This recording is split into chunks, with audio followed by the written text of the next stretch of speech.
Party गठबंधन करेगी आगामी चुनाव को लेकर? किससे? किसी भी दल से। नहीं, वैचारिक जो हमारी वैचार के से मेल खाते हैं उन्हीं से करेंगे, लेकिन धोखेबाजों से नहीं करेंगे। हिंदू हक था वो प्रताड़ित हुआ और उन्होंने पलायन किया। पलायन चुनावी मुद्दा है। पिछला चुनाव कैराना पे लड़ा था।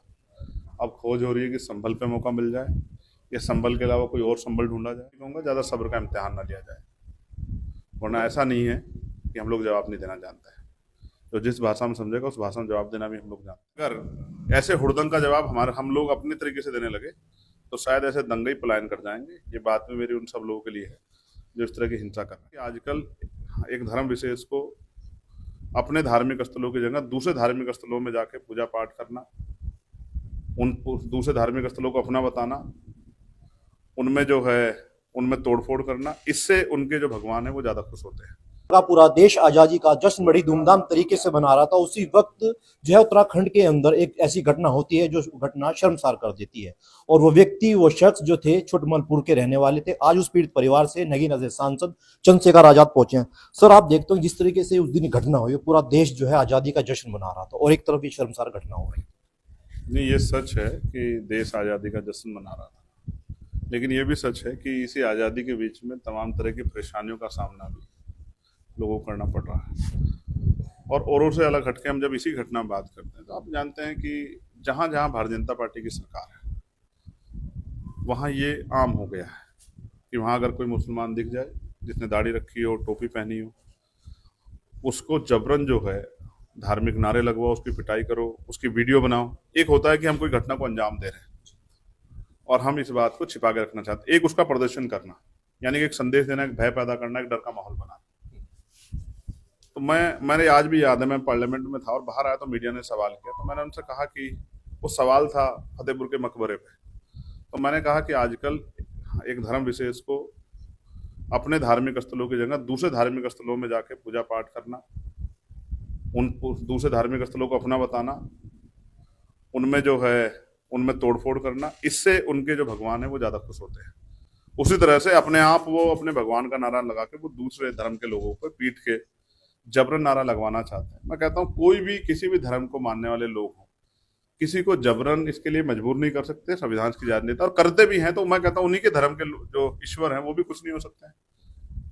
आस्था अपना व्यक्तिगत विषय है और इसके भारत में संविधान जो है, भारत का जो महत्वपूर्ण संविधान है, भारत की जो आत्मा है संविधान के रूप में, वो आर्टिकल 25-26 धार्मिक आज़ादी देता है और कोई किसी की धार्मिक आज़ादी को छीन नहीं सकता। लेकिन वहां जो हुआ इनके साथ और इनके से पहले एक और व्यक्ति के साथ जिनसे जबरन नारा लगवाया गया, तो मैं ये स्पष्ट करना चाहता हूँ कि ये जो गुंडई है, ये गुंडई इतने चरम पे पहुंच गई, इसका आज नहीं तो कल इलाज होना है। अभी जनता चुप है, जनता इंतजार कर रही है, क्योंकि जनता के पास मौका होता है ऐसी सरकारों को चुनाव के समय बदलाव करने का वोट की ताकत से। लेकिन अगर ऐसे हुड़दंग का जवाब हम लोग अपने तरीके से देने लगे तो शायद ऐसे दंगे ही पलायन कर जाएंगे। ये बात में मेरी उन सब लोगों के लिए है जो इस तरह की हिंसा कर रहे हैं। और मैं ये भी कहूँगा ज़्यादा सब्र का इम्तिहान ना लिया जाए, वरना ऐसा नहीं है कि हम लोग जवाब नहीं देना जानते हैं। तो जिस भाषा में समझेगा उस भाषा में जवाब देना भी हम लोग जानते हैं। तो बेहतर इसी बात में है कि वो हम कानून सम्मत वो कर रहे हैं, हम भी न्याय कर सकते हैं वहां जाकर उनको उनके साथ इस तरह का व्यवहार करके। इतनी शक्ति हम में है, मानते हो नहीं मानते इस बात को, लेकिन हम अगर कानून पे भरोसा करके, मैंने अभी आईजी गढ़वाल से बात की है, उन्होंने मुझे विश्वास दिलाया कि वो मंगलवार तक इसमें ठोस कार्रवाई करेंगे। और उन्होंने ये भी कहा कि अगर आपको लगता है कहीं फेर जांच नहीं हो रही तो आप जांच ट्रांसफर करने के लिए कहोगे तो उसको भी हम लोग करेंगे। मैंने यही अभी, और मैंने पीड़ित से भी बात कराई है। लेकिन मैं स्पष्ट कर दूं, ये सहारनपुर जिला, ये छोटमलपुर कस्बा हमारा घर है, और हमने जब संवैधानिक शपथ ली है पार्लियामेंट में तो देश के हर एक व्यक्ति के रक्षा, सुरक्षा, उनके मान सम्मान, उनके हक अधिकारों की शपथ ली है कि उनके साथ अन्याय हो तो हम लोग खड़े होंगे। मैं अपनी ड्यूटी कर रहा हूँ, ये मेरे भाई हैं और मैं अपने भाई को विश्वास दिलाता हूँ कि अकेले नहीं। हालांकि हमारी टीम पहले दिन से इनके साथ है। यहाँ भी मेरी फ़ोन पे भी इनसे बात कराई थी फिरोज ने, और फिरोज साहब जो हैं वहाँ भी गए थे अधिकारियों के पास, पर हम इनके साथ खड़े हैं। और मैं इस बात में कस्बे वासियों का भी धन्यवाद करता हूँ कि वो इस अन्याय के खिलाफ एकजुट होकर खड़े, ये बहुत बड़ी बात है। अभी संभल में एक रिपोर्ट आई है, इसमें आपने देखा होगा किस प्रकार एक जाति विशेष को एक टारगेट किया जा रहा है और एक बड़ा आंकड़ा बताया गया है कि 55% आबादी 15% रहेगी। क्या कभी आपने इस बारे में भी सोचा? नहीं, मैं तो रोज सोचता हूँ। मैं ये भी सोचता हूँ कि यहाँ किस तरह से आंकड़े बनाए जाते हैं, आंकड़ों क्या खेल है आजकल। वोट की चोरी, उसी पे तो चर्चा हो रही है, आंकड़ों के खेल पे। तो आंकड़े सरकार के हाथ में, कुछ ही बना लो। आप भी जानते हैं छुटमलपुर की आबादी, मुझे नहीं पता कि आप छुटमलपुर के किस कोने में हैं, लेकिन मैं आपको बता दूं छुटमलपुर की आबादी अब से 5-10 साल पहले ये नहीं थी।